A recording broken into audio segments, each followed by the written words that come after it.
Welcome, pro wrestling fans, to another edition of AWMania's Raw Recap. We're recapping the Raw from March 30th, 2020. We're recapping the final Raw, the go-home Raw before WrestleMania 36. So, we've made it. Who would have thought we would have made it? Who would have thought that with everything going on in the world, WrestleMania would actually be going on? The show would continue. The show would go on. Well, that's a simple answer. Vince McMahon thought it would. Anyone who knows Vince McMahon's style of personality, anyone who knows his personality and his characteristics would have assumed that WrestleMania was undoubtedly going to be going on regardless of what's going on in the world. So that should be to no one's surprise. But ladies and gentlemen, I digress. We're here. I know the build-up hasn't been... I don't want to say as exciting, but the build-up has been a little strange, which, considering the circumstances, that's normal. That's understandable. Compared to most WrestleManias, this has been probably one, depending on how these matches goes, but the build-up itself is going to be one that you're most likely going to forget. Or if you do remember, it's due to the fact that WrestleMania, the build-up to this year's WrestleMania was the weirdest build-up of all time. Probably will never be recreated unless something as drastic as what's occurred happens again, or something even worse happens again. But along the lines of the weirdest WrestleMania build-up, this is without a doubt going to take the cake for years to come. There's never been a WrestleMania that had to be forced to take place in an empty arena. There's never a WrestleMania where the Raws and the SmackDowns leading up to it had to take place in an empty arena. There's never been a WrestleMania where fans are not going to be able to attend, and there's never been a WrestleMania where, leading up to it, the amount of airtime in terms of matches that took place on the Raws and SmackDowns were limited to practically 2 matches a night, if you're lucky. And I mean full-length matches. I'm not talking squash matches. I'm talking full-length matches a night. So it's been a weird build-up. We know what WrestleMania means. We know what WrestleMania feels like. We know what WrestleMania week, the hardcore wrestling fans know what that means to us. You wake up in the morning on Monday, the Monday before Mania. You wake up the Monday of, and you're thinking to yourself, holy Christ, we're just less than 5 to 6 days away from WrestleMania. We've got a Monday Night Raw that's going to be packed, that's going to continue to further the storylines heading into Mania. We've got a show that's going to get me more excited than I already am excited. And then you hit the SmackDown, and the SmackDown continues to tell you the storylines from their end. And then comes the Sunday. And the Sunday is when you're the most excited, the most hyped. And I remember thinking back as when I was younger, when YouTube started to come into play, you would look up for hype videos, you would look up for promo videos, you would try to get as much information and as many videos as possible to get you so excited and pumped up heading into WrestleMania, to the matches that you wanted to see the most. But with everything going on this year, has probably been lost upon us. That excitement, that thrill, that adrenaline rush we had knowing that Sunday was coming and we were going to probably get some of the best matches and we were going to get some closure to a ton of storylines that we've been building for over a year, for months. That's not going to happen this year. A lot of this year's WrestleMania was thrown on the fly, or there was not necessarily any build up in most of the matches. Like most are aware, Roman Reigns is not competing against Goldberg. So who's taking his place? Officially, we don't know. I believe it's going to be Braun Strowman, but officially, I don't know if it's Braun Strowman or not. I've stayed away from all spoilers regarding who the replacement athlete's going to be. But just in terms of who's not on the card at WrestleMania this year, Braun Strowman seems like the logical replacement. So in saying that, the point I'm trying to get at is that I remember waking up and thinking to myself, shit, Austin and The Rock are going to do battle this year. Oh, it's a fatal 4-way for the world title between Triple H, Big Show, The Rock. Triple H, Big Show, Chris Jericho, and Mick Foley. Or it's Triple H taking on The Undertaker, Shawn taking on The Undertaker, Shawn taking on Bret Hart, Hulk Hogan taking on Andre the Giant, Hulk Hogan taking on The Rock. All of these matches that come to your mind represent what WrestleMania is. Or Chris Benoit in a triple threat match for the title, Eddie Guerrero versus Kurt Angle. All of these matches, Kurt Angle versus Shawn Michaels. When I was younger, I'd wake up in the morning beyond excited, thinking to myself, man, I can't wait to see what's going to happen. I wonder who's going to win, what's going to happen. Over the years, maybe that's been lost upon us as the product has been stagnant and hasn't been pushing the boundaries as it used to.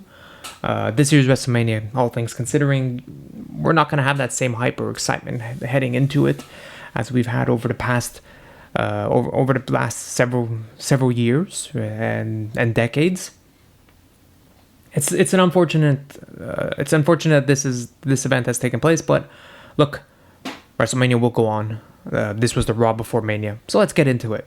Let's stop dwelling on the past and let's look to the future. And the future is WrestleMania 36 this Saturday, April 4th, at 7 p.m. Eastern Time, and April 5th, Sunday, 7 p.m. Eastern Time, live on the WWE Network or live from Fox Sports 1. So what do we got? The show kicks off, Monday Night Raw kicks off with The Undertaker addressing AJ Styles. So tonight's Raw was more or less built upon promos and segments. Everyone, right off the bat, delivered each and every single one of their promos and segments out of the park. This was some of the strongest promo work from all wrestlers involved. Now, I don't know if that's because a lot of them were no longer scripting things to a T and were allowing the wrestlers to be their natural born character and to just tell a story as to what is going on and why they're angry and why they're feuding and what the point of their feud is and what they want to do to the person that they're feuding with.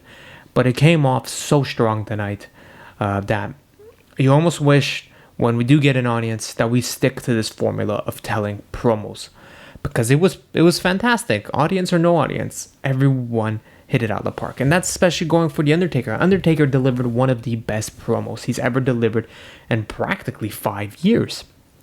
Over the last several years, Undertaker's promo has just been scripted to say, "Rest in peace, I'm the dead man, I'm coming for you," or is creepy shit. But this was an unscripted or supposedly unscripted shoot promo by The Undertaker on AJ Styles.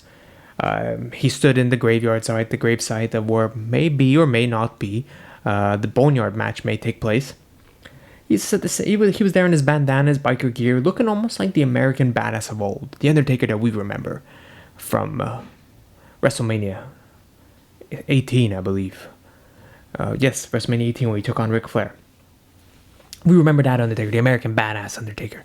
So he's there, he's cutting the promo, he's letting AJ know, he's like, "You pushed me too far, and there's one thing you have to understand. Yes, maybe I'm over the hill, maybe I'm old, and maybe you've picked the right time to come after me. Because had you come and chose to compete against me at WrestleMania when I was in my prime, you would not be talking, kid. You would be left walking on a stretcher. You'd be left rolled out on a stretcher, not, God forbid, walking." Undertaker makes it clear that you went too far by addressing my wife, by bringing my wife into this, by blaming my wife as to why I do what I do and as to why I continue to do what I do. He even makes a quick jab at the fact that Michelle McCool used to use the Styles Clash as her finishing move. And he addresses it by saying that you're just jealous that she did it better than you ever will. Unlikely, but anyways. Undertaker cuts one of the most fascinating promos in quite some time. It resonated with the fans of The Undertaker. If you follow this guy's career over the years and you know just how big of a part he's had in building the WWE product, this promo was essentially, you could say it could be like his final promo you can consider, but this was essentially one, him addressing every snark, every keyboard warrior, every opinionated person on the internet and saying, "I know you believe I'm over the hill. I know you believe I should take a back seat. But I could still beat the shit out of each and every single one of you. And when you get in my face and when you push my buttons and push me to the limit, you will rest in peace and I will lay your body in the grave. And AJ Styles, come WrestleMania 36, you challenge me to a boneyard match. But this will be your resting ground." And it was fantastic. Where's this Taker been? I know his in-ring ability isn't what it used to be. I know his in-ring ability, it suffers due to the fact that he's over 50 years old, and that's understandable. But his promo skills, his mic work, his ability to tell a story, that hasn't changed. You don't lose the gift of the gab. You're only just, I don't know how to say this, but you're basically given limitations as to what you may or may not say. And that's by the head honcho, the big boss. But all gloves are off. Taker gave one of the better promos in quite some time, and I left the audience wondering if we were going to get the biker gimmick come WrestleMania. Are we going to get the American Badass, or are we going to get the Dead Man? I wait to see. I'm curious to see. Or maybe we just get Mark Calloway. We get the actual individual. We don't get the gimmick. We get a person. We get the human being. Mark Calloway taking on AJ Styles in a battle. We're going to find out. We're going to find out at WrestleMania. So from there, we got Becky Lynch comes out. Becky Lynch comes out, cuts a promo saying, you know what? I won the world title last year. Let's take a look on how I got to here. So we cut to the WrestleMania 35 main event match between Ronda Rousey, Ronda Rousey, Charlotte Flair, and Becky Lynch. Becky Lynch obviously wins the main event. That's why she's the world champion currently. After the match is all said and done, Becky says, there's not a goddamn thing, Shayna, you could do to challenge me. I beat the baddest woman on the planet. I pinned her 1, 2, 3. I am now the baddest woman on the planet. Not only am I the baddest woman, but I am the man that runs the show on Monday Night Raw. Out from behind comes Shayna Baszler, choking Becky Lynch from behind, takes Becky Lynch into the powerbomb position, lifts her up and slams her against the announce table, showing no remorse whatsoever to Becky Lynch. She got her good, and if we're going to follow the trend of challenger attacking champion, that means Shayna Baszler is most likely going to lose at WrestleMania.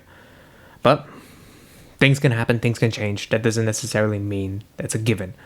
So Shayna gets the upper hand on Becky Lynch heading into WrestleMania, exacting some revenge from Becky's attack on Shayna weeks ago. From then we get a squash match. Aleister Black takes on Jason Cade. He hits Jason Cade with the Black Mass. 1, 2, 3. That's about it. They're still promoting Aleister Black versus Bobby Lashley at WrestleMania. Whether or not this match happens or not, we'll find out at WrestleMania. All fingers were pointing to the fact that Bobby Lashley was in quarantine after returning from South Africa. So we'll find out at WrestleMania if this match is actually gonna happen. Then we have ourselves a tag team, 6-man tag match. Kevin Owens and the Raw Tag Team Champions, the Street Profits, take on Seth Rollins, Angel Garza, and newcomer to the Monday Night Raw roster, Austin Theory, who will be replacing Andrade, who suffered an injury in his matchup last week on Monday Night Raw to the hands of Cedric Alexander and Ricochet. So Angel Garza and Austin Theory are going to be taking on the Street Profits at WrestleMania for the Raw Tag Team Championships because there's no reason. So Kevin Owens, the Raw Tag Team Champions, and Street Profits take on Seth Rollins and Angel Garza in a 2-segment match.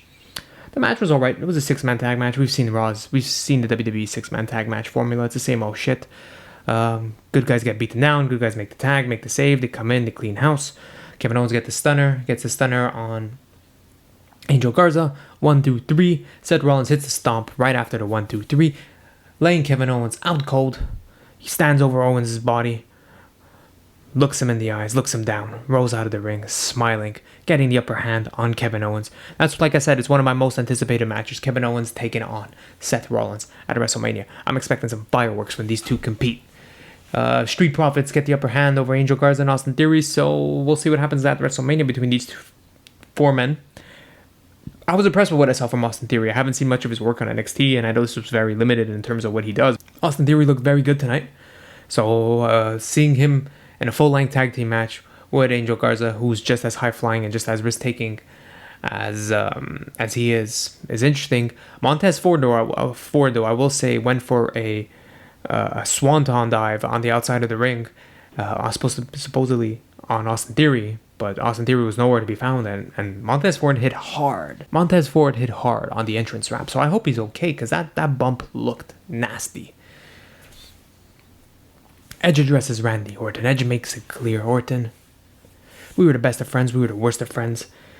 We could have formed a tag team together, we could have reunited our rated RKO. But you accepted a match that you've made a mistake in accepting. I waited 9 years to make my comeback, and I decided, you know what? It wasn't Adam Copeland who needed Edge. It was Edge that needed Adam Copeland. And for me to be who I am, I needed to be in my natural habitat, and that is wrestling in this ring. And when the doctor said I could, I did every single thing I could to make it back. And you tried to take that away from me. But at WrestleMania 36, I'm going to stand over your body, and I'm going to be the last man standing. Edge, like I said, cuts The night was all about promos, and Edge cuts himself a hell of a promo. These promos without an audience, I find they're more effective. They're less distracting. Having an audience there, sometimes it works, sometimes it doesn't. It depends on if it's a debut or a big segment. But when you're trying to tell a story, it's better to have one-on-one with the camera. That's how movies are done, right? It's telling cinema. When you tell a cinema, when a guy's cutting a monologue, there's no one in the background cheering or chanting what, or being disruptive or trying to interrupt your segment. It's you and the camera. And that's what works with Edge. And that's what works tonight with Undertaker and Edge is promos. So then we get another match. It's Asuka taking on Kaden Carter. Asuka wins with the Asuka lock. That's it. And she gets on the commentary booth. She grabs the mic. She grabs the headphones. And she starts calling out Alexa Bliss, letting Alexa Bliss know that at WrestleMania, I'm going to destroy you. And it's going to be easy peasy for the Kabuki Warriors. Following that, we get ourselves a recap of Survivor Series. Brock Lesnar beating Rey Mysterio. Okay. From there, we get Brock Lesnar and Paul Heyman addressing Drew McIntyre. This wasn't your typical promo. This was a Paul Heyman shoot-style promo. He gets in the ring and he addresses the fact that this WrestleMania is different from all WrestleManias. Besides the fact that there's no fans, we're now dealing with a situation in the coronavirus. But that does not matter because Brock Lesnar doesn't care about viruses, diseases, or even his challengers. Anyone who steps up to Brock, you've all been hyped up, you've all been built up, you've all been said to be the next big thing, the next big conqueror, the next big guy to stand a chance against Brock. But Drew, you fall in the same category as everyone else. You're just talk, you're just hype. You've yet to prove anything. And if there's one thing that we've made clear, and that's the last 5 years, is that Brock Lesnar has been in the main event of WrestleMania with this title. And if there's one thing I can make clear, and I can guarantee, and I can address as a spoiler alert, that's that next year at WrestleMania 37, Brock Lesnar will be holding this World Championship. Now, that's not to say that Brock's going to win at WrestleMania 36. Not to say there's a good chance that Brock Lesnar may regain the title throughout 2020 and end up main eventing WrestleMania 37. It's a strong possibility. Look at last year. Brock lost to Seth Rollins, and Brock is now main eventing WrestleMania with the title. Just because he loses it doesn't mean he's not going to get it back. This is just how it works. Brock loses, Brock somehow eventually regains the title and finds himself in the WrestleMania main event. Paul Heyman cuts one of the strongest promos leading up to this WrestleMania match against Drew McIntyre.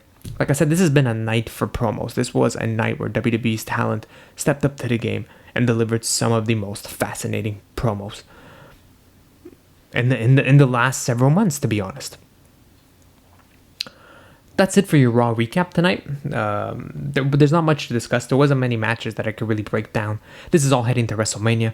We already know what we've got in store for us come WrestleMania. I'm going to have a WrestleMania breakdown and discuss the matches that are going to be taking place once I know the official WrestleMania card, not the card that they currently have on deck, where some people are going to be changing. Once we know an official card, an actual card, a true card, and not a false advertising card, I'm going to break that down. But this was your Raw recap for AWMania. I'm JP, signing out. I'll see you tomorrow for my AEW Dynamite recap.